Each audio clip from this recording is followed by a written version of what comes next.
President Joe Biden's orders and pardons may be legally worthless because they weren't signed by the man himself. What the hell is going on? But this is nothing more than a witch hunt. That's crazy talk. I mean, honestly, to say that it's just a witch hunt is ridiculous. I'll show you my hat. It says Trump 28. Is that send chills down your spine? But tonight, Washington's worst-kept secret is out. Former President Joe Biden's orders and pardons may be legally worthless because they weren't signed by the man himself. Yes, the House Oversight Committee says staff used the autopen while Biden was incapacitated or unavailable.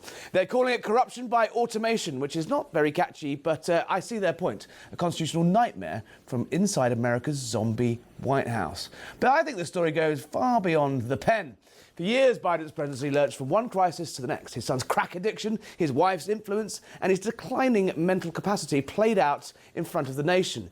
So the question is, who was really running the White House? In the studio with me tonight is Rosemary Becky, former candidate for Congress and still here, Brick Suit Man, Blake Marnell. Rosemary, this kind of strikes me, we kind of knew a lot of this already, but to see it there in a big thumping report, yes, from a Republican committee, but fairly devastating findings, right?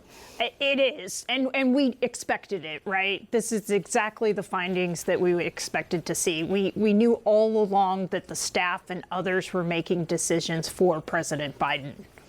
Is there, I mean, I can't think of any modern precedent for the fact is that essentially we don't really know who was running the show. Was it his wife? Was it his national security advisor, Jake Sullivan, a big character?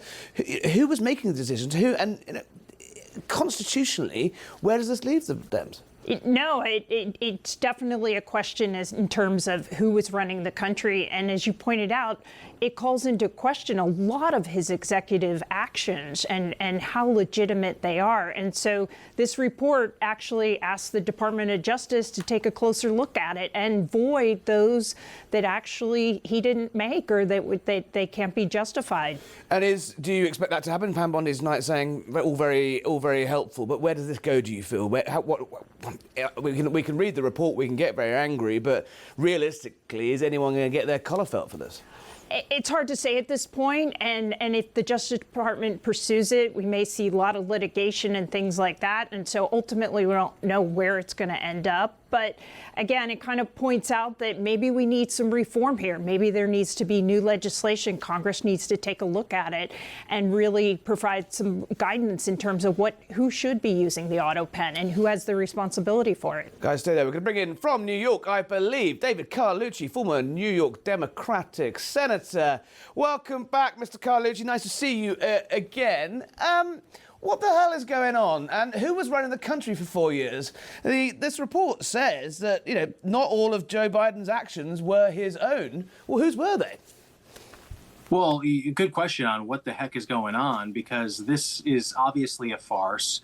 Everyone that they had testify gave the evidence that Joe Biden gave the direction that the use of the auto pen was perfectly fine.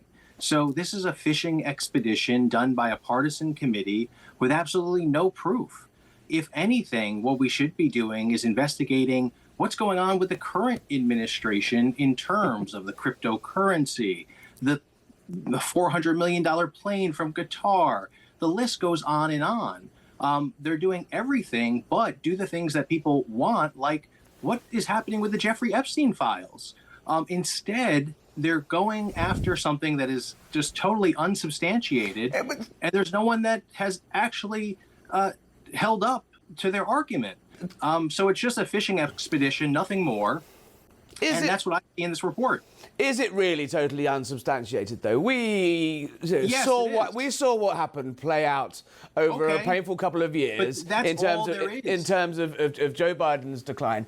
You know, people around him now admit. But anybody around him that was interviewed by this committee gave contrary evidence. Well, you can't point to one fact in this entire 100-page report that actually substantiates any wrongdoing whatsoever. Except now, you could have your opinion, but that's different. It's not just my opinion, though, is it? It's dozens of your party It's a colleagues. partisan opinion. Well, no, because No, dozens it's of your a party colleagues are partisan opinion.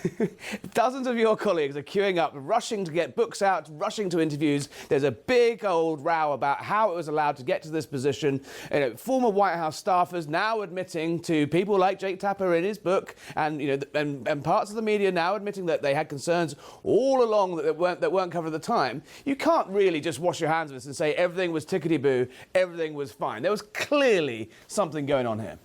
Well, wrong. Again, is that what our investigations committee in Congress is supposed to do? Just go after rumors and substantiate rumors? No, they're supposed to go and find evidence. And this committee didn't do any of that. And instead, you're just asking me opinion. Was everything hunky-dory? Someone's trying to sell a book? Okay. But when they're under oath, when they're actually giving testimony, no one has given anything contrary to what I've said. And so, yeah, we can have our opinions. We could say that maybe Biden wasn't as sharp as he used to be. But to claim that he was somehow that these autopen signatures are invalid is just wrong. And any constitutional lawyer worth their salt will tell you the same. So this is a fishing expedition to divert attention from more important things, like what's going on with the Jeffrey Epstein files and what's going on with the fact that our government is shut. And there's countless things that we could talk about and Congress should focus their attention on. But instead, they're going on fishing expeditions like this. So you're entirely confident that, no charges, no criminal actions and behaviour will be found. You're more than happy then to have Pam Bondi and the Department... Hang on, let me finish. Let Pam Bondi and the Department of Justice come in and have a proper look at this. Well, again, from looking at that report, there's nothing there. I would rather our Attorney General do more concrete things like protecting our country, going after real crime, of going after terrorism. That's what our committees should be doing instead of this nonsense. What are they going to do? They're going to find what's the end game here? It's like the dog that caught the car.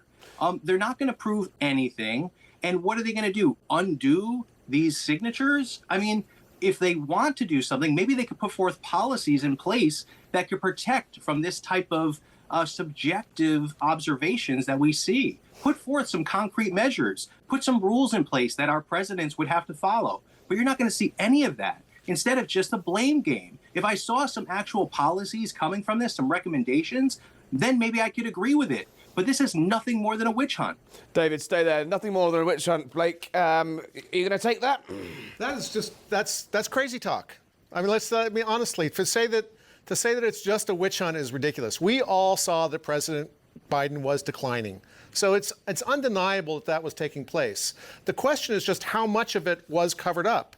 And so to try and deflect now to other things, this is exactly what they should be doing, is looking backwards to see what occurred. Now, in the case of the pardon of his son, that was Joe's original signature. That's not an issue. But this last group of autopen pardons that went out at the very last minute, at the 19th hour, those are very much in question, in my estimation. And key among all that testimony to the Oversight Committee was that this personal physician took the fifth, didn't testify about anything. Patient confidentiality. One moment, David Carlucci, standard practice. But to say that because someone took the fifth, so now they're guilty? No, I mean, I didn't. Did I say that? I didn't say that. I said I did not say that taking the fifth makes. No, I'm not. I didn't. Well, you did interrupt. So taking the fifth doesn't mean that you're guilty in America, but it does mean that. It does mean that he wasn't comfortable for whatever reason giving testimony about it. And I think that if there was substantial, accurate documentation that the president gave approval for these autopen pardons, and then that approval was carried out the way it's supposed to be by the book, then we wouldn't even be talking about this. But that did not occur. That didn't occur with the Biden pardons. We're talking about something that does not exist. Show me where that exists in any presidential administration. That's what every scholar is saying. So you're talking about trying to come up with some sort of standard that just doesn't exist. You're moving the goalpost as we play the game, and it's not fair. You're totally bamboozling the public. And let's have Congress do more important things, like actually do the people's work. We got 40 million people that are in jeopardy of losing their health care. And what are we talking about? An autopen? Come on. Rosemary, I'm going to bring you into this lively discussion. I thought last night was lively. This is getting even more lively. We've talked about this on the show a lot. This idea of sort of political, legal tit for tat. That the Dems pursued Trump through various guises. They literally, he claims they literally tried to lock him up, stop him from running for president. Now the Republicans have come in. They've gone after Comey. They've gone after Bolton. He was a Republican. There's even talk of going after Obama. It's gone down a slippery slope in this country of sort of almost like banana republic levels of trying to lock up your opponents and trying to use the mighty tools of the state to throw mud. It's not a great look for either side, is it? These are difficult issues, and let's just go back and talk about this report. This report is very clear, and it asks the Attorney General to take a close look at it. And if she discovers that the president wasn't cognizant and didn't have the right and there wasn't the right authority to use the autopen, that those pardons and other executive orders should be voided. I mean, that's all this report is simply doing, and frankly, that's following the law. David, while I've got you here, the Democrats don't seem to be in a great place, as we discussed, as we have been discussing earlier in the show. There is a lot of score settling. There's a lot of bad blood coming out of the collapse of the Biden administration. We've had Harris on this bizarre book tour saying she could run again and she could have won. It was the closest presidential election ever, and all that. It looks like you're going to have a severely interesting, we say, tilt to the hard left with Mandami in New York. You've got Bernie Sanders saying it should be AOC. How are you feeling as a Dem? Because it strikes me that you guys are still a little bit punch drunk from last November and haven't really got your act together yet in holding this government properly to account. Well, it might look that way compared to what we see in the GOP, where any dissension from what Donald Trump wants or says is just means to leave the party. On the Democratic side, we have a democratic process and we have a big tent. Look at New York City. I'm here in New York. We have Andrew Cuomo, Zoran Mandami, who are taking up over 80% of the poll in this election. I hear a lot of people complaining about Zoran, but meanwhile, the Republican candidate, Curtis Sliwa, is polling at 15%, if not lower. In fact, if this election goes down that way, the Republican candidate will get the least amount of vote share in the history of the city of New York. So there's a lot of energy in the Democratic Party, and that's what it's supposed to look like. Instead, we see on the other side, in the GOP, you have a president talking about running for a third term. And let me educate viewers that that's actually against the 22nd Amendment. We covered that at some length. I'll show you my hat. It says Trump 28. Is that send chills down your spine? Well, it just makes me concerned about the democratic process, and it makes me very concerned as a political strategist. He's just trolling you, though, isn't he? He's just winding you up. That's what he does. Okay. He sends people crazy. Oh, okay. So our president is supposed to be a trolling person. It's supposed to be a joke. We have to decide what's serious, what's not. I don't think it's too funny, especially when we have 1 million people that have lost their jobs in the United States this year under this president. We have more people losing health care. We have issues about food insecurity because of this president and what he's done. And he's trolling and he's talking about a third term. I don't think it's too funny. And I don't think many independents, you see that in the gubernatorial elections that we're having this year, not many, but every one of these, the Democrat is the favor. We have a lot of energy in the party. It might look a little chaotic, but I'd rather that than just have a monarch or someone that's telling you exactly what to do. Look, the president is stripping away the powers of this Congress. Speaker Johnson will even admit it to people. He has absolutely no power. And the same with the majority leader in the Senate. This is devastating towards the way we govern. And it's a real problem, and I hope people wake up to it. I understand your point of view, but I'm not the only person in America that's looking at the Democrats now and saying you could be doing more to hold Trump to account. It strikes me that there's more opposition well, we have elections on the streets than there are in Congress or in the Senate or even amongst the leadership of your party. I'm sorry, I don't understand the question. Why aren't the Democrats, if everything's fine, as you say, and you've got all this energy, why are you unable to stop Donald Trump doing all this stuff? Donald Trump is the president. He was elected to be the president. He's shut the government down. It's not even functioning. Well, right I mean, now. the Republicans. And the any Republicans election that is contested, Democrats are winning or expected to win. So I think Democrats have the wind at their back. And yes, it can be messy, but that's the democratic process. We have a big tent. We have a loud tent. But there's a lot of energy with Democrats and independents, and every poll we see is leading that. So New York City, New Jersey, Virginia, all Democrats are expected to win. So other than that, there's not much you can do. You try to negotiate with the president, but he won't even negotiate with us. The guy that wrote the book, The Art of the Deal, he can't even make a deal with Democrats in our own country. He's running around the world, but our government is shut down, and he wants to blame everyone else but himself. But the American people are not going to allow that. Why? Because the buck stops with the president. You can blame everyone you want, but once you run out of people to blame, there's no one left except yourself. All right, David Carlucci, come back and see us soon and let us Look know forward how to it it. goes in New York. David Carlucci there, former New York Democratic Senator. Rosemary, yeah, he's got a point, right? You know, the polls are showing that they're going to take the Dems are going to take the Virginia governorship. You're about to lose New York City to the hard left.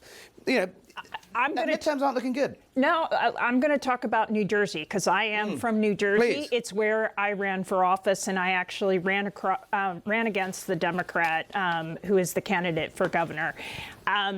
That race is so telling. New Jersey is in a situation where it is completely unaffordable, worst place to do business, highest taxes in the nation.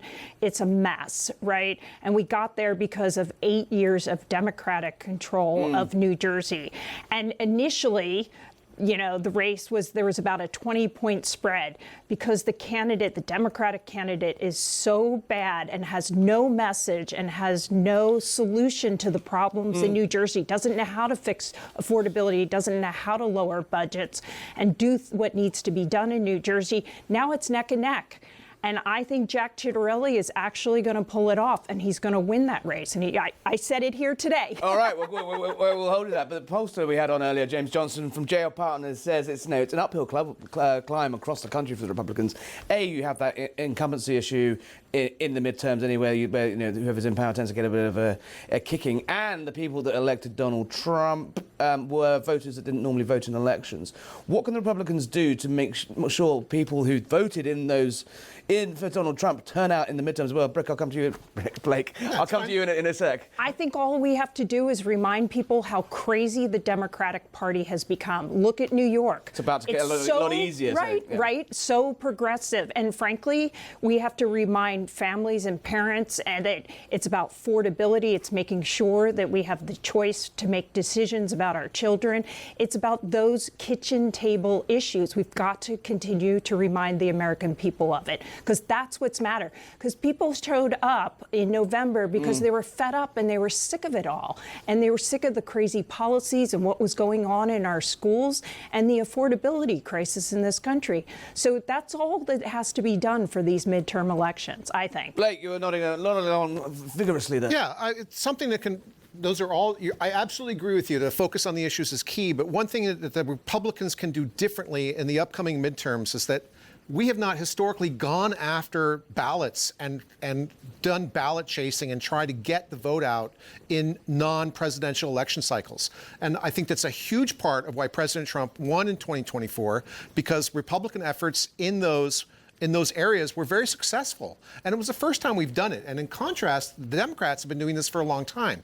They have less juice to squeeze out of that stone than the Republicans do. I think we can make up the difference. And what David said about them doing well in New York City and Virginia and New Jersey, which I agree is on the verge of becoming Republican, that shouldn't be a surprise to anybody. It's like they're holding serve in areas that they should win, and that's not indicative of eventual Democratic success across the country.